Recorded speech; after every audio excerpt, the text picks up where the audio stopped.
দর্শক, চলে আসলাম যশোর জেলা ও অভয়নগর নোয়াপাড়া নির্বাগ বেডিং হাউস।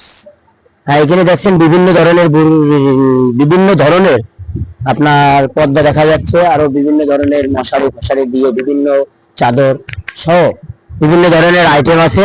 এখানে আজকে আমরা সরাসরি চলে আসলাম, বিভিন্ন ধরনের জিনিস আছে। এখন আমাদের নোয়াপাড়া অভয়নগর বাস স্ট্যান্ডের সামনে জেলা পরিষদ মার্কেটের নিচের তলায় আমরা আছি। এখন দেখছি দোকানদার ভাইয়ের সাথে আপনাদের কথা বলা দেবো। ভাইয়া, দোকানের নাম কি? Noorbag bedding house. রমজান মাস উপলক্ষে ব্যবসায়ীদের চাহিদা কিরকম? আসলে আমাদের বেচা কিনা তো মনে করেন যে 15 রমজানের পরের থেকে শুরু হয়, সেই হিসেবে বেচা কিনা, তবে রমজান মাস হিসেবে বেচা কিনা খুবই খারাপ।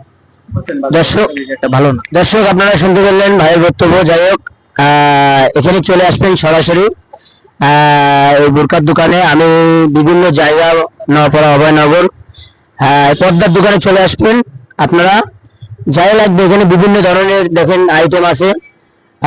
এখানে আমি আজকে যশোর থেকে সরাসরি খুলনা পর্যন্ত গেছিলাম। এখানে খুলনা থেকে এই পর্যন্ত ভিডিও করতে করতে আসলাম।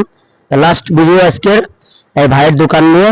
যাই হোক, নোয়াপাড়া বাসিকদের বলবো যে ভাই, আপনারা যারাই আছেন আপনারা সরাসরি ভাইয়ের দোকানে চলে আসবেন। বিভিন্ন ধরনের সুন্দর সুন্দর পর্দা আছে, আরো অনেক কিছু দেখা যাচ্ছে, আপনারা ভিডিও দেখতে পাচ্ছেন।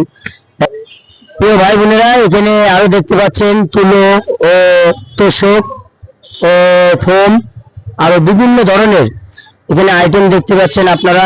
কোল বালিশ সহ, এমনি বিছানার বালিশ সহ আরো অনেক কিছু আছে। আপনারা সরাসরি এখানে চলে আসবেন।